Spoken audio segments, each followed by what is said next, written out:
والله نصيحة من أعماق قلبي، لو بذلت ثلث وقتك لأولادك أنت أكبر رابح. ولكم كلمة مؤلمة جدا، بيصل للبيت بعد ما ناموا، بيغادروا بعد ما قبل ما يفيقوا، ما عاد أب ما عاد أب إطلاقا.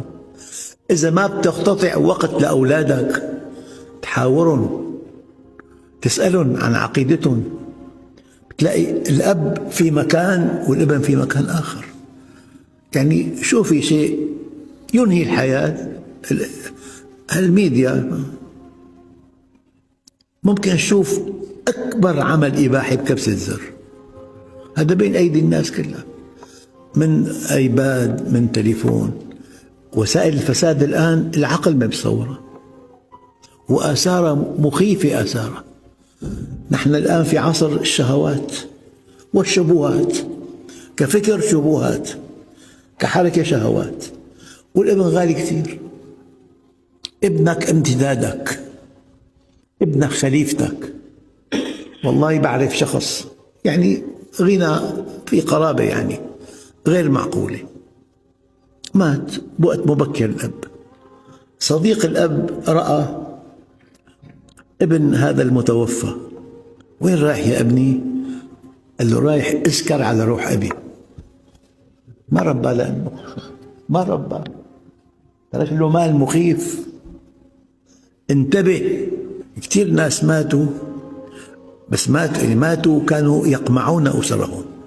ماتوا مرأة ألقت الحجاب، والبنت لبست القصير والضيق. لا تقمع، أقنع ولا تقمع. مرة ثانية، أقنع ولا تقمع. إذا قمعت ما دمت حيا هناك التزام شكلي، لو سافرت وقف الالتزام. فأنت لا تعمل قامع، كن دافئ، داعية إلى الله. أخواننا الكرام، كلام خطير والله، ما بعتقد واحد يسعد وأهله ليسوا كذلك.